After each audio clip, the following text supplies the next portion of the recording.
では今回はプロペラを精密に作るための取り付け部品を作ります。スナップ機能とベアリングをうまく使って角度変換ブロックみたいなものを作っていきます。木材の寸法は切りがいい方が扱いやすいので、こういう1メートル単位の部品で長さを合わせて切ってやります。さらにこれをベアリングの軸と同じ太さの4センチ角になるように切っていきます。これを2本つなげて底辺2メートルの直角三角形を作ります。この時角度を8度ぐらいにしたいので、高さは28センチ、4センチ角ブロック7個で28センチの長さの棒を作って2メートルの棒に直角にくっつけます。で、この直角三角形の最後の角を閉じるときは物体スナップをオフにしてつなげてあげます。これでベアリングの軸がだいたい8度回っている状態にできました。スナップ機能のスイッチをオンにして残りの部品をくっつけてしまいます。それでは部品作りを始めましょう。4センチ角の立方体をはじめはベアリングの軸にスナップするようにくっつけていきます。2つ目まではベアリングと同じ角度でつけていきます。3個目のキューブは水平が出ている部品にスナップするように取り付けてあげます。こうすることによって隙間は空いていないけれど少しだけねじれているブロック対を精密に生産することができます。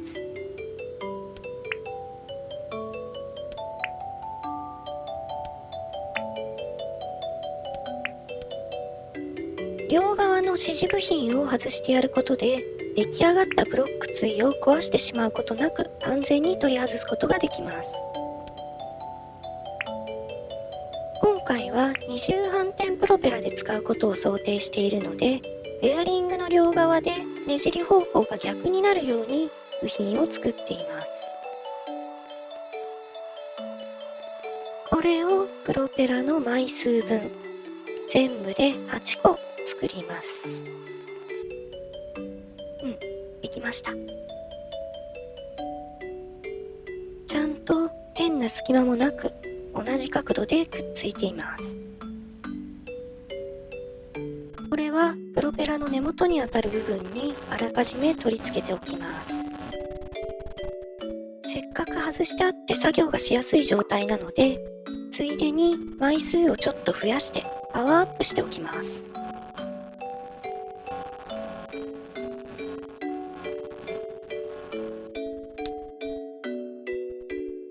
先ほどの部品をつけたことでプロペラの角度はもう決まっているので、あとはどんどんくっつけていくだけです。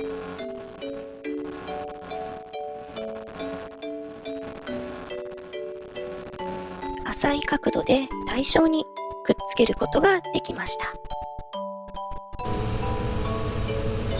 では実際に飛んでみましょう。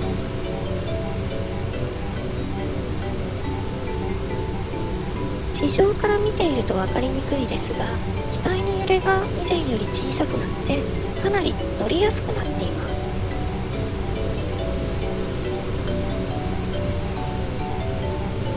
ホルスターで体を機体に固定したり、また機体を手で掴んだりしていない状態でもこんな風に機体が大きく傾くことなく安定して飛んでいます。これにはさすがに驚きました。左が改良前、右が改良後です。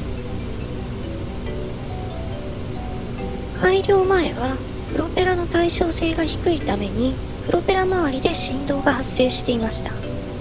そのため機体の上の方が振られるように揺れていました。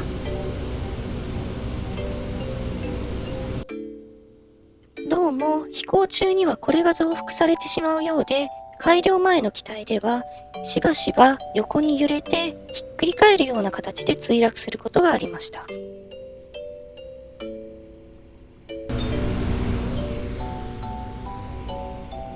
何回飛ばしてみてもやはり前後や左右に機体が揺れ出して、それが止められないまま落ちていってしまいます。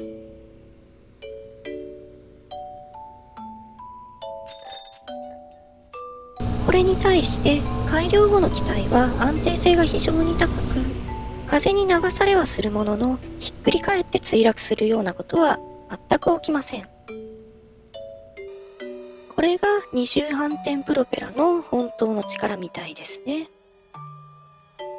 ということで今回は以上です。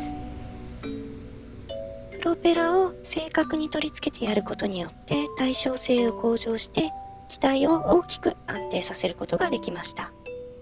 ちょっとした工夫で機体の安定性が驚くほど改善するので、皆さんもプロペラを作る際にはぜひ試してみてください。